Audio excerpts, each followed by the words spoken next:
excited to announce the rollout of our New Collar Workforce Digital Credentialing program. We started with our Innovation and Beyond program in additive manufacturing, and we're going to be adding more classes in laser, welding, woodwork, casting, virtual reality, augmented reality, artificial intelligence, general shop safety, and many, many more. This morning, we spoke about joining Sarah Bover's initiative called the New Collar Workforce. Now we want to share the steps that brought us to this groundbreaking program. Removing barriers to access has been a foundational tenet here at MakerspaceCT. When we step back to evaluate what keeps people from upskilling or reskilling in our society, the list was pretty plentiful. On that list was the time, huge factor, both time within the workday or the time needed for months or semesters of study away from earning wages and supporting a family. 2, motivation to slog through and finish a lengthy course of study. 3, frustration with enrolling in mandated classes that were completely unrelated to the course of study. 4, the inability to experience or try a career before completing a course of study. Fear of not enjoying the new trade or skills after having studied for several years. 5, enough available funding or desire to take out educational loans. 6, the changing fabric of hiring in today's world. 7, the apparent swap to a gig economy needing more comprehensive exposure and training to newer and middle technologies. And 8, traditional schools not providing classes on additive, Arduino, and laser that were readily acceptable or project-based learning in portfolios. So we added up all these concerns and answered them by becoming a founding member of the New Collar Workforce Initiative. We know that Connecticut has phenomenal universities and community colleges. We also immediately realized that we had a responsibility to offer a necessary alternative to expose residents to many of the newer and traditional technologies and to provide a gradual, motivated, accessible entrance to these technologies. In many cases, MakerspaceCT and the New Collar Workforce provide the exposure and on-ramp to solid career pathways at our higher education institutions. MakerspaceCT opens the doors to possibilities. So, Mark, let's take a minute and talk about the New Collar Workforce Credentialing program that we kicked off in October. The Additive Manufacturing program offers 6 credentials and is a 4-month program. Can you talk about the skills that our students acquire during the program and the average course length to earn a badge? Right, Devra. The first series that we're exploring is additive manufacturing. It's designing for fused filament fabrication, and this takes the adult student on a journey really from what is fused filament deposition, what is designing for FFF, what are the skills you need to take you to the next level to design for 3D printing.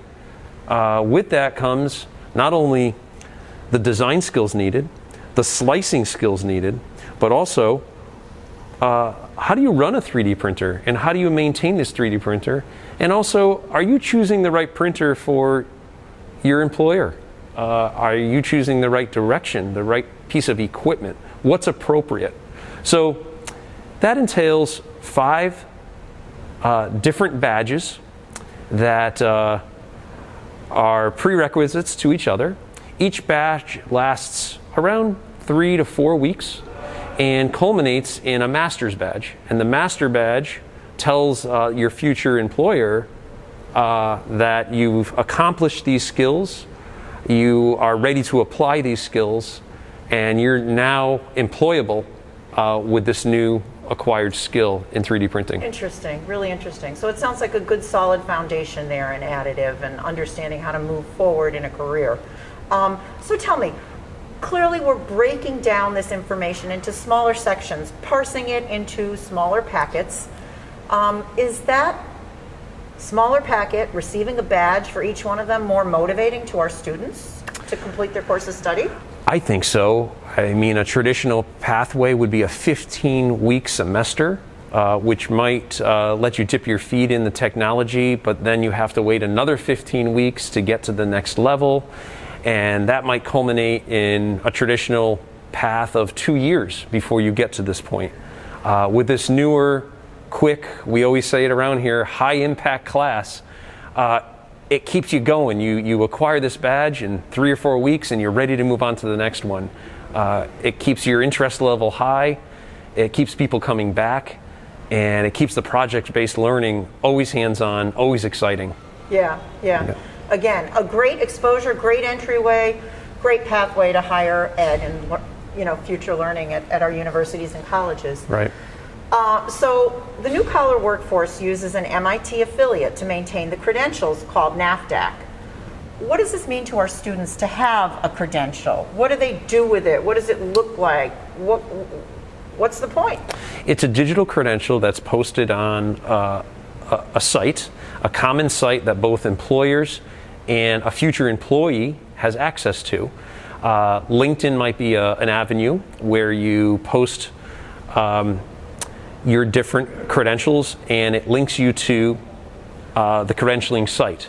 It's an international standard that we're creating here for employees to basically show an employer without a resume, hey, I've acquired this skill, I'm now capable of these different badges, and I'm ready for some employment. The digital system, once an employer gets used to using this new credentialing system, they'll understand, oh, okay, I've seen that they've acquired these badges, I can tell they're working on the next one. Once they've acquired the master's badge, I'm ready to hire this employee. Yeah. It's interesting in this time of so many things imploding and reforming that credentialing is an anchor, and it's something that we can utilize that really, really allows people and employers to know about the skills that have been achieved. So Mark, I understand that a lot of this class is based on project-based learning. Can you talk about what that's about? Do our students get to create an actual prototype for their portfolios? What does project-based learning mean to the student? Right. It's a chance for the student to really jump in without a lot of lecture, and they jump right into CAD design and start creating and digitizing a model. And with that model, they can immediately go to a 3D printer and start printing out the model and realizing, oh, I can edit it this way and I can improve this way. Basically defining what a good result is right away. The next level is to assign each student a specific 3D printed project, coming together with assemblies and additional parts.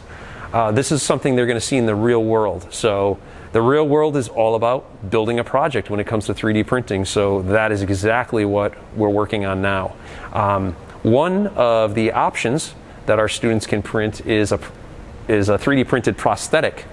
Right. Prosthetic hand? There's a prosthetic hand. We also are working on a foot as well. Wow. It has additional parts and assemblies and there's pieces to put together there. So you're taking them from designing for the individual, printing out each individual part, and then assembly of that. And those are the real life skills you're going to encounter in the real world of 3D printing. Very exciting. As a result of all this and all our analysis, we feel that MakerspaceCT and the new collar workforce are positioned as a gateway to acquiring middle skills that are required for manufacturing jobs found in Industry 4.0, and as an on-ramp to roads of higher learning at our universities and community colleges. We believe that the new collar workforce and the middle skills are absolutely critical to enhancing the workforce pipeline here in Connecticut, and we're proud to bring this program to fruition here at MakerspaceCT. Yeah, we're really happy to have the program here. We can't wait to expand on what we know already. It can only get better. And so in another exciting moment here at MakerspaceCT, we have Loren Brandenberg, who is our teacher of the Innovation and Beyond Additive Manufacturing class. gives us a great opportunity to ask them a few questions about the skills that our students are learning in these classes and how those translate to jobs that are out there in the field. So, Loren, can you address a little bit some of the skills that they're learning and where they're apt to use those and what kind of careers and positions that people will find? Sure. I think a lot of it has to come down to the CAD design aspect, and they're really learning how the engineering and the mechanics of the machines work. And so with that, they're able to come up with new innovative designs that are really going to change how people are producing products today. Yeah, so with the manufacturing aspects of what they're doing and what they're really learning how to make 3D designs that are optimal for additive manufacturing. Additive manufacturing being up and coming fields, I think it's going to take off in just about every industry, just because you have tooling, you got fixturing, you have prototyping, and then you have mass production. All of these, I think all the companies want. Yeah. We're so excited about setting up an additive center of excellence here at MakerspaceCT because I feel it's so important to look towards the future. We're working really hard to bring our workforce pipeline up to speed here with the jobs in subtractive manufacturing, and I feel it's so important to look to the future and understand that as our skills improve, as the materials become more malleable, as the processes improve, additive is going to grow and grow. It's not just going to be for that unique prototype or that fixture or those types of things. Can you talk for a moment about just the quality of the jobs in additive? People have often in this state been so petrified of encouraging their children to go into manufacturing because, you know, they came out with one eye and three fingers and they were covered in soot. And the world has changed. Industry 4.0 is magnificent. The technology on the floor that you see all over the place is just mesmerizing to people that aren't aware of it. And as we transition to additive manufacturing, what kind of quality of life can people, you know, expect in these kind of jobs? I mean, I'm hoping 10 fingers and 2 eyes. But Yes, definitely. Additive manufacturing is relatively safe, especially with all the EH&S type of support that you need. With that, though, I would say the type of jobs that you can land are really nice. I mean, you're having really high-end engineering type jobs as well as research and development type jobs because it's so new and we're still figuring it out. These jobs are highly prized, just about any company that I see have them, as well as the machine operating, right? I mean, those jobs are always in need at all times. There's always someone that has to run these machines, and I value those people with the utmost respect because they know how to do the job. They know what materials work, what doesn't work. And as an engineer working with those machine operators and technicians, it's hand in hand. It's no longer like an us and them situation. It's we collaborate on a daily basis, and it's all about teamwork and making things work. So let's bring it home a little bit, more specific to these particular classes. When I look at them, I'm pretty excited because from here, people can look at jobs as operators, they get exposed to it, or it's a pathway or a runway to go to higher ed and become an engineer.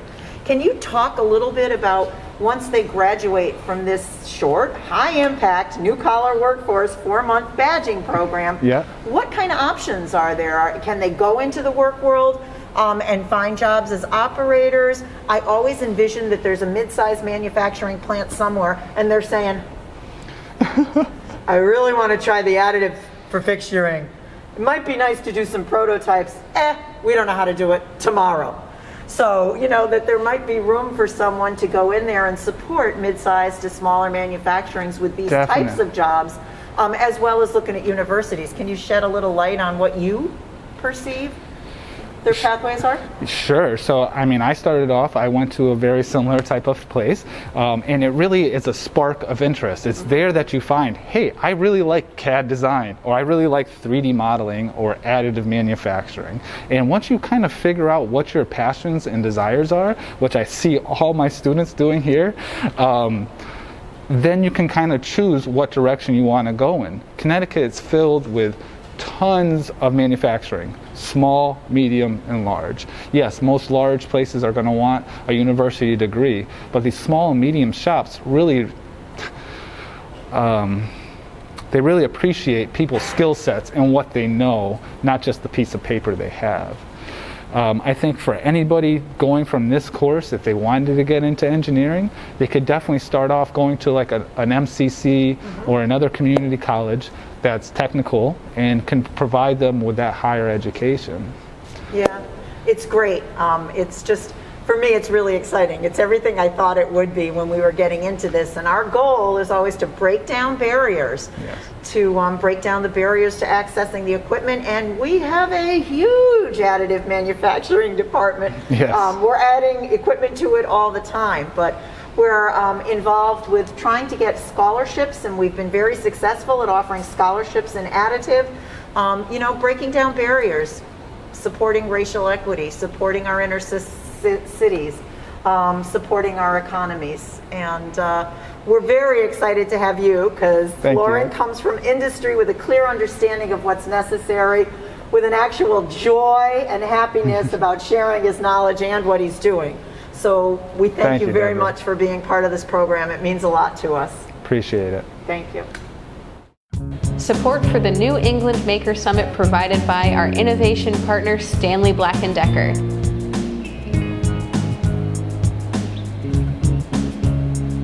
Additional sponsors include the Rutledge Family Foundation, Mastercam, MPH Engineering LLC, CBIA, Ready CT, and Constep. Thank you for your support.